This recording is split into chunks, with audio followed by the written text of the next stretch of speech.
Yeah, g'day guys, Steve here from Dirt Bike ADV. You'll recognise this little setting, I reckon. Excuse the wind guys, but it was exactly the same last time we were here. If I move the camera a bit, you'll see Brendan's 701 with the Omega kit and the race gearbox. We argued that that was the best middleweight adventure bike on the market. And now we're going to argue, is this the best lightweight adventure bike on the market? That is the big question here. I personally think so. I think Brendan thinks so as well. I hear you ask, what sort of bike is it? Well, it's a KTM 500 with a Rade tower on it and a couple of little Brendan's mods. He's made up a rack for this bike and he's got the Moscow 40 on it. Brendan's done about, how many Ks, Brendan?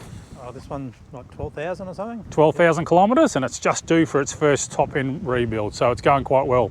The reason I think they're really good as an ultralight, lightweight ADV bike, of course, is the lovely long-stroking motor, slightly lower compression motor, and just a very nice lightweight package, about 115 kilos full of fuel. Obviously, Brendan's got the bigger tank on, but yeah, a very nice lightweight option. But I've got one caveat, and I'm going to say that to the end, Brendan, but I want you to now walk around bike and just tell us why you think this is the bee's knees when it comes to lightweight adventure bikes.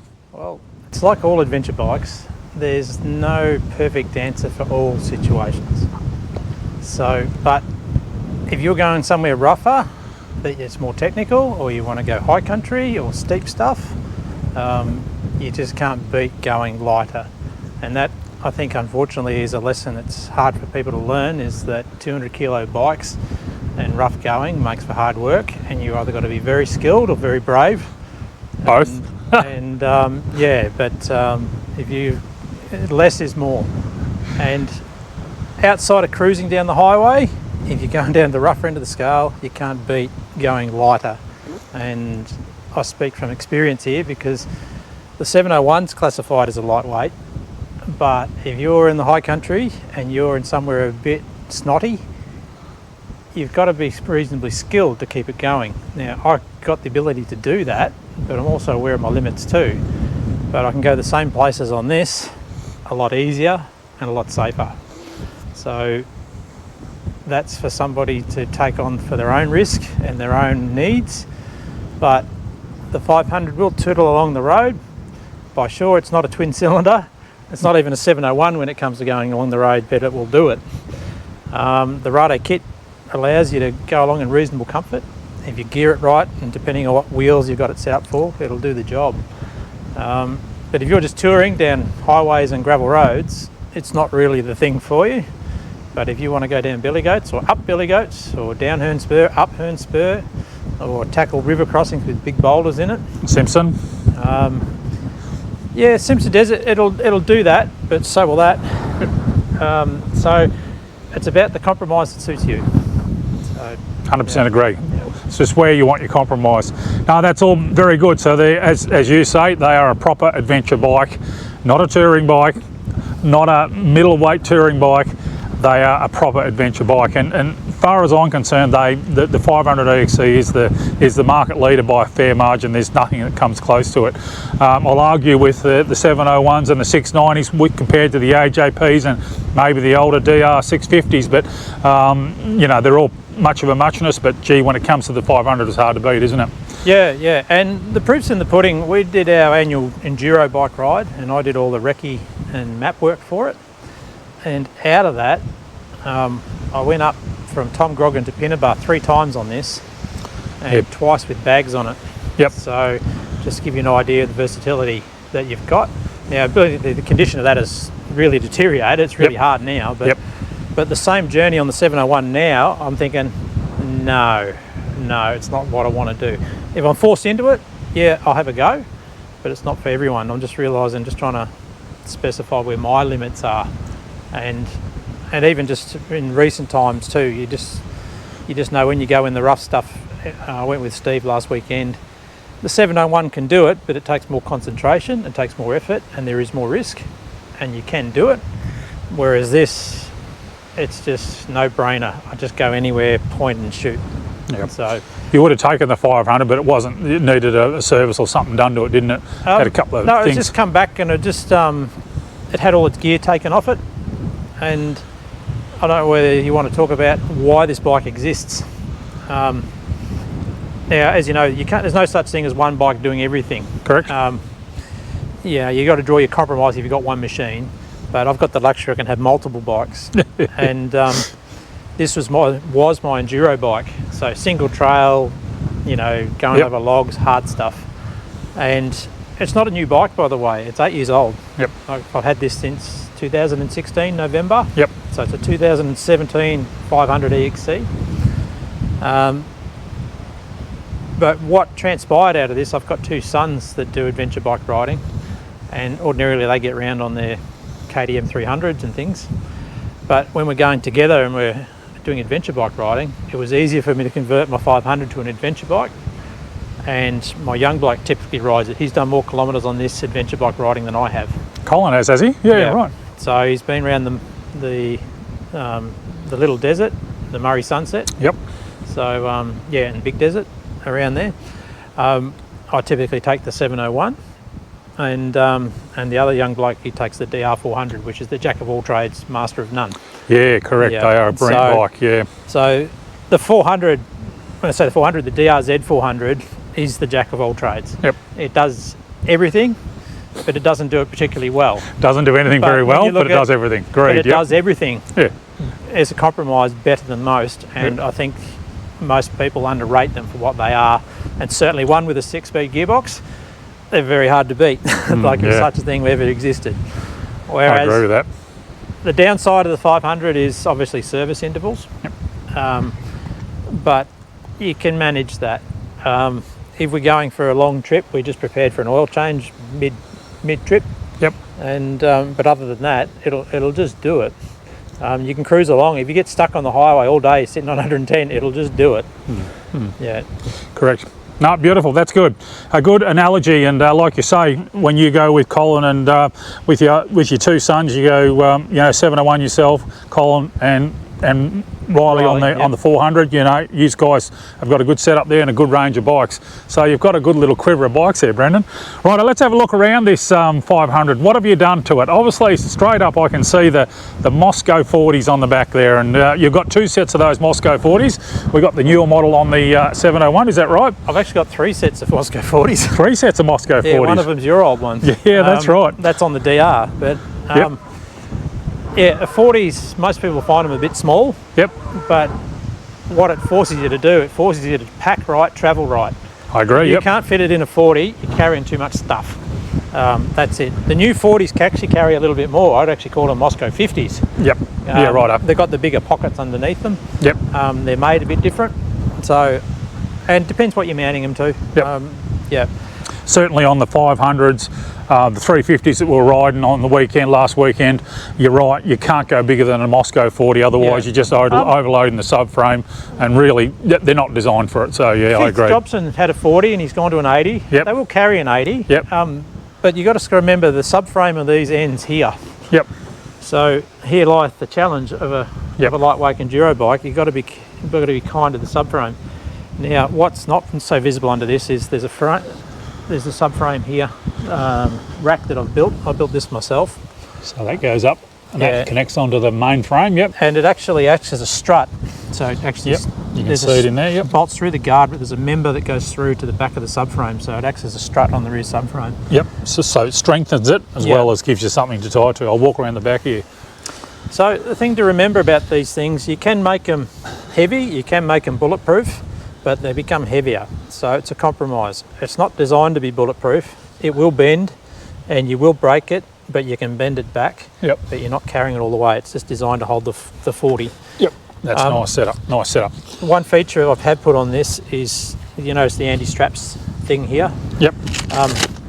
They just stop them doing that. Yeah, right, okay, yep. Yeah. So that's a combination of a Velcro strap and an elastic strap in one, Yep.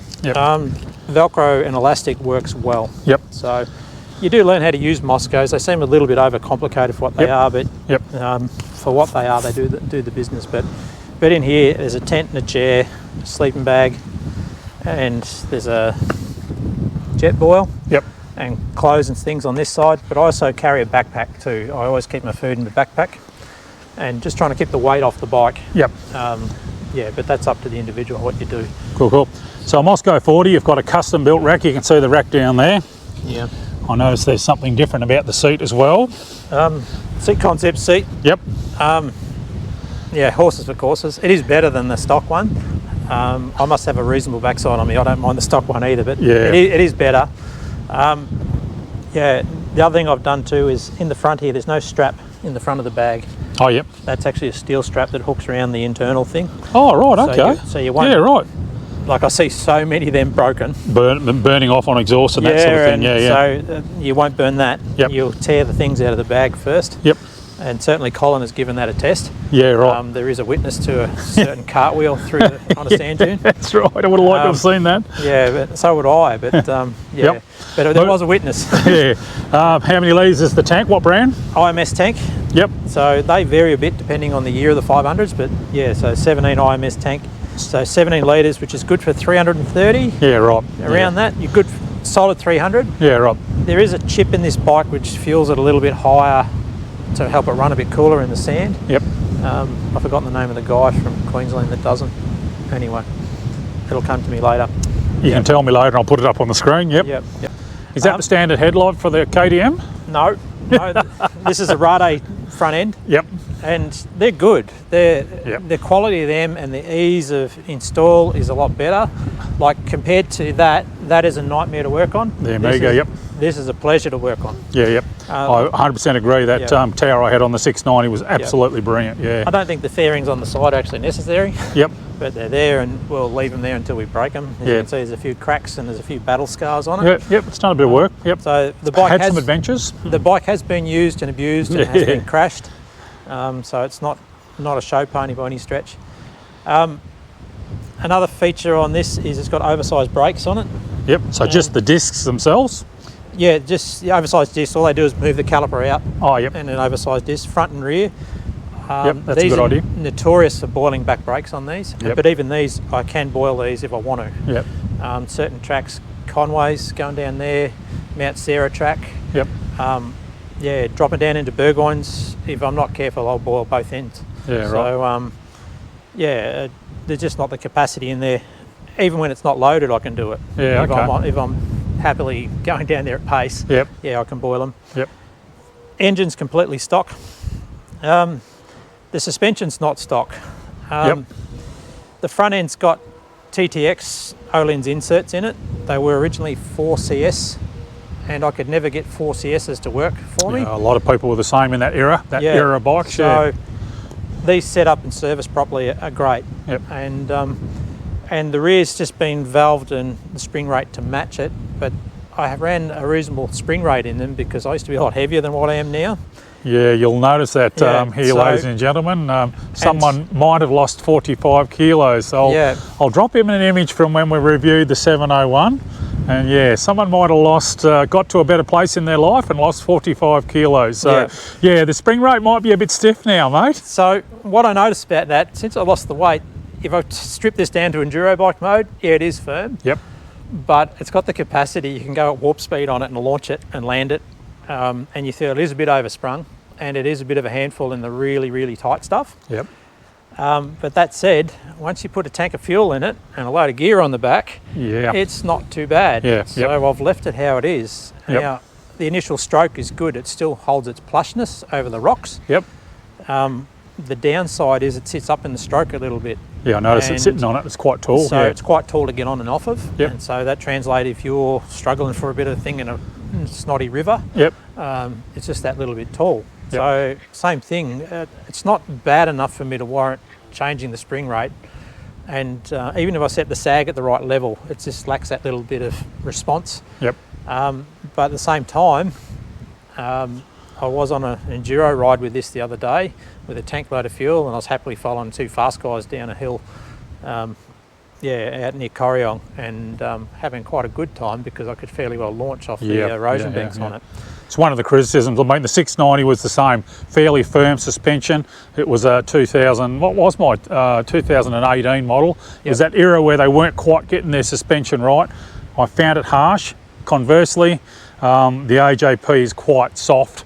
but you can't launch it. It's just too soft. It's beautiful touring suspension. So yeah, it sounds like you got a good compromise here, and I 100% agree. This is getting used mostly for ADV work, probably 3/4 of the time now, I'd assume, wouldn't it be? Yeah, it does, and certainly my young bloke Colin, he's 17, he rides it most. Yep.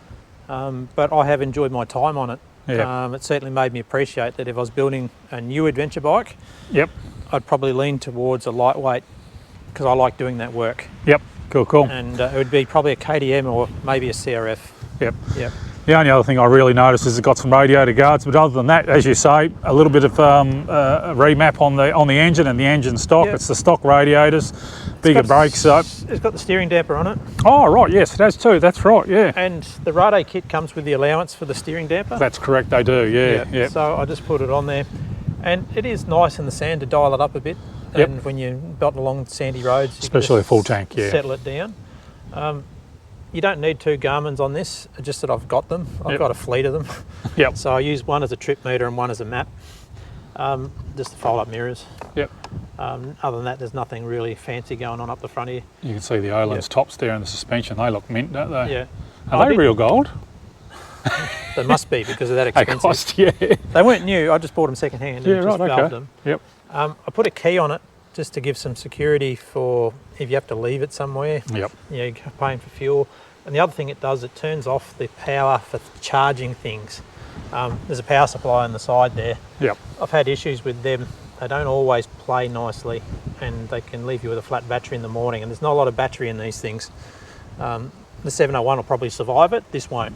Yeah. Leaving the charger on overnight. So just the key, it just makes that bit of difference. Yeah, like you say, it's just sometimes you might only leave them outside the motel, but it's still nice to have them locked, isn't it? It just takes the pure opportunist out of it. Yep. That's all. Yep, correct. You still don't leave them anywhere, never trust anybody. Yep. That's all stock on the rear end. Yeah, Stocky indicators. the indicators up front are stock inside the, are they meant to be inside the tower like that? Or did you just... I put them there because they're out of the way. Yeah. That's a great idea. I reckon that's awesome, you know. Yeah. The amount of time we sort of ride them on the road, indicators aren't that critical. We're mostly in the bush, you know, so yeah, I reckon that's a great idea. Gets them out of the way. Yeah. But nice. It's and a custom graphics, of course. That's a Vossi set of graphics. That one. Yeah, you can't see them. ADVX, meaning ADV extra light. Is that what that means? Oh, it's something from the old APC rally days. They did a ride back in 2015. Yep. With one of the magazines, and they called it ADVX. Oh yeah, right. Yeah, cool. Yeah, so that sounds like a cross between an enduro and adventure riding. So yeah. But you know, stock pegs, you know, rally pegs, knock yourself out. But these all work okay. And not much more going on to talk about, really. Yeah. So if I was going to add one caveat, the only caveat I'd add with these bikes is, you remember when we did the Little Desert and Sunset and everything, and I headed home from, where were we? Murrayville. Sorry? Murrayville, that's right, yeah. And I'm just beelining it back across to Swan Hill because I was working there at the time. The one thing I'll say is when I was passing the big wheat trucks going the other way, so Super B doubles, 2 40-foot semis, you know, I was getting right off the road because I was getting pushed around quite badly, you know, and that's the only caveat with these bikes, to ride them on an open freeway or really just open busy roads. The weight sometimes can be, because I always say it, you know, the lighter they are, the more fun I have. But there is a limit even to that, you know, because they get a little bit light and you can get sort of pushed off the road if a truck's going hard. It's a cab over and it's pushing a fair bit of wind. That's my only criticism, and a side wind for that matter as well too. So yeah, other than that, I reckon the 500 is the bee's knees. Yeah. As a rule, I like being on the road away from the cars and the trucks anyway. Yep. Well, when you're forced to, you're just in dirt bike mode anyway. Yep. It's like go quietly on the bitumen, particularly wet bitumen. Yep. Get on the dirt, happy days. Yeah, that's correct, yeah. So I do have a set of rims for this too. I do swap the tyres over. Like at the moment I've got my full knobbies on, but I do swap over to just a, you know, like you call them a road trailer rear. Yep. If I'm doing the miles cross country, I'll swap the rims over. Rather than swap the tyre over. Yeah. But this is straight off a 2-day enduro ride. Yep, that's right. And on that ride, I rode it from here to Benambra. You rode it from here with all your gear though, didn't you? Yeah, with all the gear on it. Yep. And then during the ride, I just dropped the bags off it and swapped the back wheel. Yep. and because I had somebody able to carry the back wheel to me. Yeah, right. And then I did the ride in the rain, so it was slippery and wet. Yep. And then when we got back the second day, I swapped the back wheel over, chucked the bags on it, and we actually rode home. Yeah, that's So right. You and Dino, didn't you? Yeah, I did 1,000 k's that day. Yeah, right. Yeah. So that proves the versatility of the bike. Yep. And you got home without feeling sore or stiff or anything like that. I was happy to go again. Yep. The headlights adequate. Yep. There's no such thing as good headlights on a motorbike. I don't care what people say. Yep, I agree. Yeah, they're just to get you home. But no, I got home in the dark. Yep. Like we got home here about 10 o'clock. Yep. And yeah, but they were enough. You can cruise home okay. Yep. And Benambra, you can go the sort of back ways too. I assume you would have cut through Maffra and that sort of thing, wouldn't you? Yeah, we come across the Berrigan Road into Dargo. Oh yeah, right. Yep. And we were planning to camp, but that didn't work out. Yep. And yeah, and just circumstances, and we ended up down at Brogalon. Yep. And So you come through Cabana and yeah. Yep. By the time we got to there, it was just like keep heading home. Yeah, we're that close now. Yep. Yeah. Cool. But that proves the versatility of the bike, doesn't it? You know, like you're thinking, oh, we'll ride and we'll camp somewhere, but no, we'll just beeline it. And we're all the same. Sometimes you just turn for home and you've got to have a good reason to stop almost, you know. So, yeah. I've been in that same area, you know, this side of Dargo, and you're sort of going, I think I'll just keep going, you know. So, yeah. No, very good, Brendan. Thank you very much for your time, mate. Really appreciate that. Yep. I reckon these are, if not the best, very close to the best lightweight adventure bikes. So I'm very jealous of the setup you have. If I had a bit more room in my shed and an equally forgiving wife, of course Brendan doesn't have a wife. If my wife was forgiving, maybe I'd have a 500 as well. But certainly when I bought the Sherco 500, you remember I come and rode this, and I thought, oh, I'll give the Sherco a try, but I wasn't happy with the Sherco, so I didn't take long to sell the Sherco. Didn't really hit me. I've had Sherco 2-strokes, I love them. The 4-strokes don't really grab me, to be honest. So yeah, I'm sad that I didn't actually buy a KTM 500 and do exactly what you've done here. So yeah. Well, when your hip's fully functional, you need to take this away for a trip for a weekend. Yep, sounds good. Yeah, but I don't see you giving up your AJP in a hurry. No, that's not going anywhere, mate. I'll keep that to the day I die. Yeah, that's a good thing. Anyway, very good. Thank you, Brendan, and congratulations on getting your life back in order and losing 45 kilos, mate. I'm just as stoked as you are, mate. It's bloody really good to see. And don't forget too, like, part of the reason of losing weight and everything's just for being easier on the body and frame. But I've got 2 young sons that do this, and nothing beats going riding with them. Absolutely agree. Yep. Just trundling along with them and showing them the ropes, and this is why these exist. Is that we do, all 3 of us get going and we do camp overnight. And so that's why you do it. That's correct. I couldn't agree more. We're hopefully all going to get together, sons and fathers, and do a trip. Oh, the dogs are onto something. No, nothing. We're all getting together hopefully to do a Cape York trip later this year. We're going to cross our fingers. I hope I'm not jinxing it, but about September this year. Ryan's Brendan's sons and my son's going to come with us, and there'll be a few other guys coming. So yeah, hopefully we'll get a Cape York ride, and we'll certainly see the 500 in action up there, the 701 and the 400 DRZ all in action up there, as well as an AJP and a couple of other bikes. All right, Brendan, thank you very much again, mate. Appreciate it. Thanks for watching, guys. We'll hope to see you out in the trail soon.